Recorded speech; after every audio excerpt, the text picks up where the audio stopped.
Perkenalkan, saya Rahmawati, saya sebagai PNS di Kalimantan Timur. Assalamualaikum warahmatullahi wabarakatuh.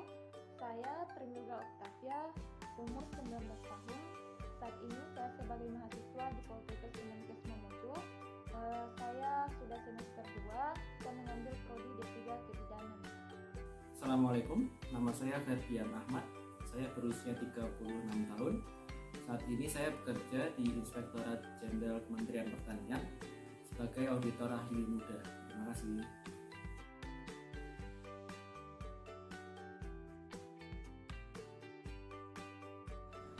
Ya, pernah dengar. Wawasan kebangsaan dan bela negara saya pernah dengar waktu sekolah dulu. Iya, saya pernah mendengar soal wawasan dan bela negara.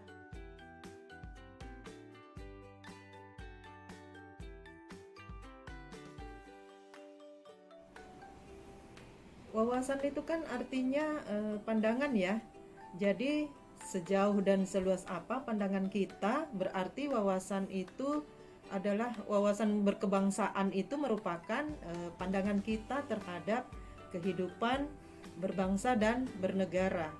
Hidup berbangsa dan bernegara berarti memiliki dasar-dasar yang bisa dijadikan pedoman dalam mendukung keberlangsungan sistem suatu negara, seperti adanya Pancasila, peraturan, ataupun undang-undang.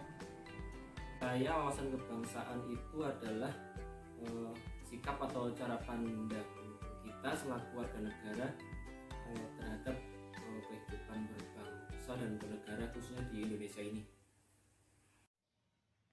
Wawasan itu kan pengetahuan ya. Menurut saya pengetahuan kita tentang kebangsaan. Misal lambang negara kita apa sih, dasar negara kita apa, proklamator kita siapa. Ya pokoknya hal-hal yang menyangkut tentang kebangsaan.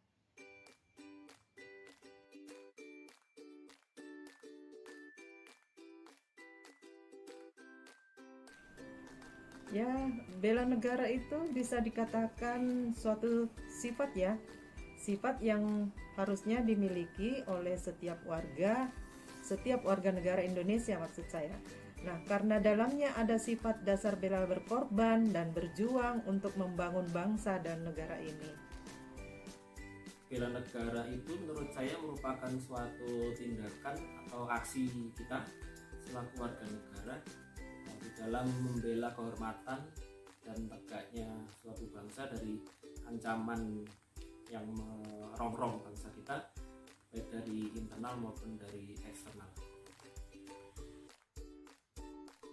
Suatu sikap atau perilaku yang pokoknya ditunjukkan dengan tindakan menunjukkan kecintaan kita terhadap negara dari ancaman-ancaman luar.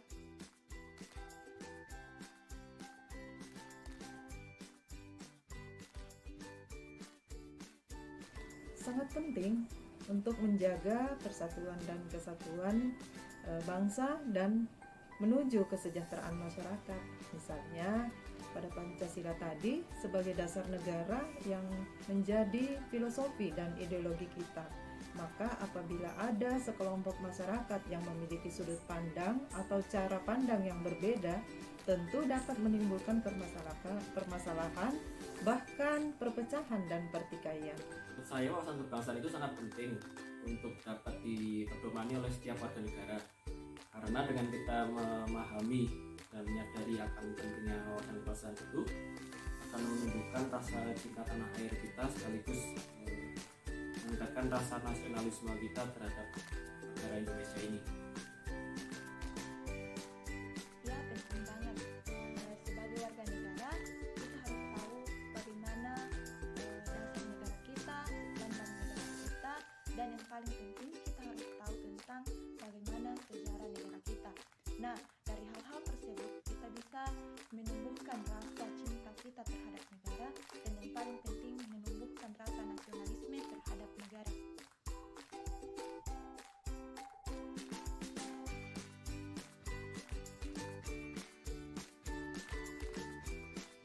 Kalau di Korea Selatan, contohnya wajib militer ya. Nah, dari sana semua pria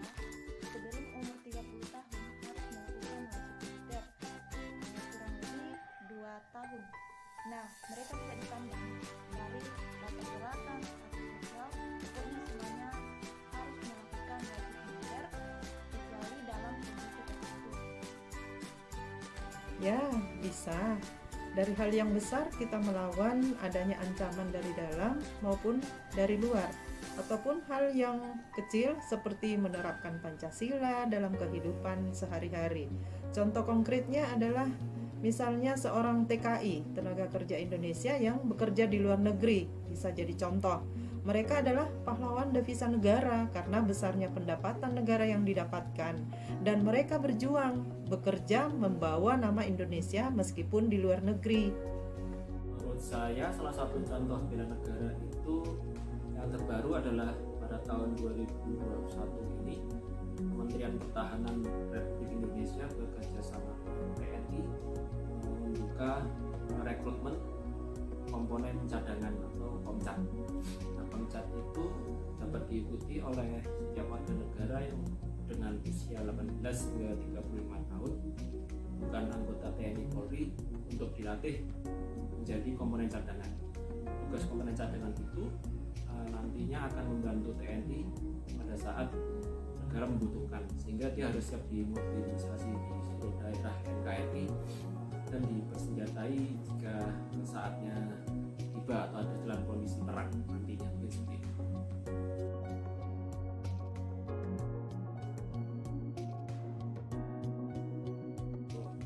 Jika ditanya contoh bela negara yang telah saya lakukan, mungkin di profesi yang saya tekuni sekarang yaitu sebagai PNS di Inspektorat Jenderal Kementerian Pertanian, yaitu saya mencoba untuk istilahnya menyelamatkan keuangan negara dengan melakukan kegiatan audit, review, pengawalan dan pemantauan terhadap kegiatan-kegiatan yang dilakukan oleh Kementerian Pertanian di seluruh wilayah NKRI. Tujuan dari kegiatan-kegiatan yang saya lakukan itu yaitu untuk mencegah adanya penyelewengan atau penyelewengan terhadap keuangan negara. Selama ini saya kan bekerja sebagai PNS dan sejak tahun 1988 berarti saya sudah 33 tahun ya bekerja sebagai PNS. Setiap hari saya habiskan waktu mengerjakan tugas saya sebaik-baiknya. Saya mulai bekerja ketika ditempatkan di Kalimantan Timur yang waktu itu masih belum banyak penduduknya dan masih banyak hutan ya. Tapi demi rasa kewajiban sebagai warga negara dalam pikiran saya selalu mengerjakan tugas saya yang sesungguhnya. Belajar sebaik mungkin, mengikuti proses pembelajaran semaksimal yang saya bisa. Kalau ada tugas saya kerjakan sebaik-baiknya. Contoh lain, kemarin saya baru saja mengikuti praktek ke KPK di rumah sakit. Sebisa mungkin saya memberikan ilmu yang saya dapat di kampus kepada pasien. Meskipun kadang banyak hal-hal yang belum ideal yang saya temui di lapangan, tetapi sebisa mungkin saya tetap memberikan yang terbaik kepada pasien.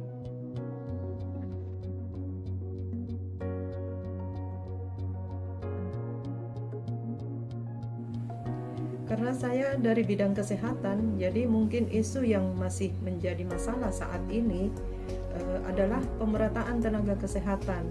Contohnya, pemerataan tenaga kesehatan itu belum seimbang atau belum sebanding.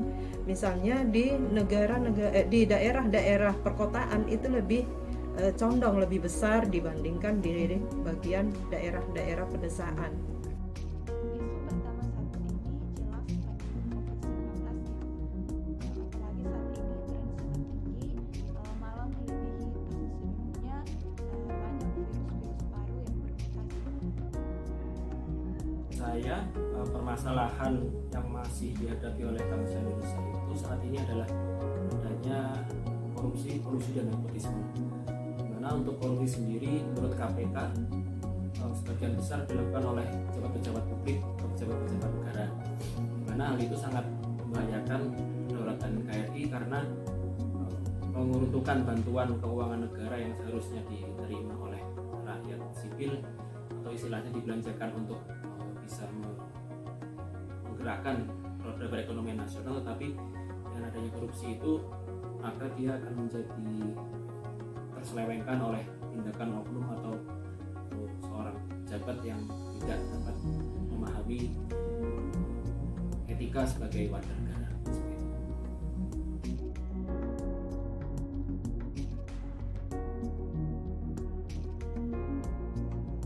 Sebagai calon tenaga kesehatan, tentunya sedih dan merasa sangat terpanggil. Tapi melihat keadaan dan kondisi saat ini, yang hanya saya bisa lakukan itu mulai dari diri saya sendiri. Saya edukasi diri saya sendiri dulu mengenai dengan COVID-19, meneliti berita yang ada, melihat kebenarannya, jelas kebenarannya.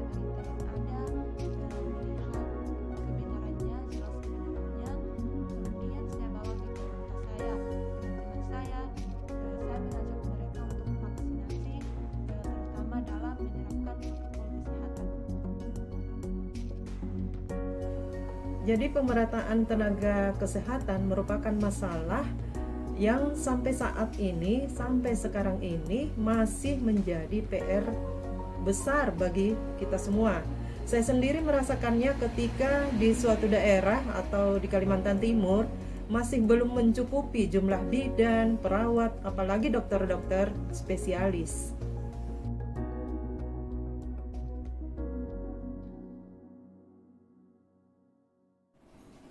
Pemerataan tenaga kesehatan yang kurang sangat terasa, apalagi seperti sekarang saat masa pandemi. Akhirnya pelayanan kesehatan yang diberikan pun kurang merata dan belum optimal. Belum lagi karena pandemi kita kehilangan banyak rekan kita. Dampak dari praktek korupsi yang saya sebutkan tadi sebagai permasalahan nasional, yaitu sangat memiliki dampak negatif terhadap perekonomian negara, di mana seharusnya uang yang dibelanjakan oleh suatu instansi itu digunakan sebesar-besarnya untuk kemakmuran rakyat ataupun pembangunan negara, tetapi dengan adanya korupsi itu, maka uang yang tadinya diperuntukkan untuk belanja negara itu akan menjadi lenyap atau dikuasai, atau istilahnya dipakai untuk memperkaya diri sendiri, golongan maupun kelompok, mungkin seperti itu. Wah, dampak pandemi sangat luar biasa.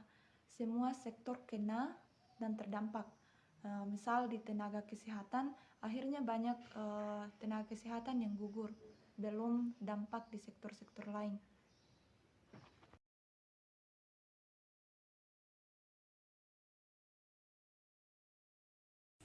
Harapan saya terhadap isu korupsi itu yaitu kedepannya Indonesia mampu untuk menaikkan indeks persepsi korupsi atau IPK-nya yang sekarang terpuruk di antara negara-negara lain.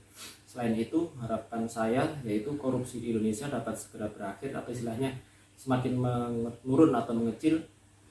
Di antaranya langkah-langkah yang dapat dilakukan oleh pemerintah yaitu dengan memperkuat aparat penegak hukum, di antaranya Kejaksaan, Polri maupun KPK.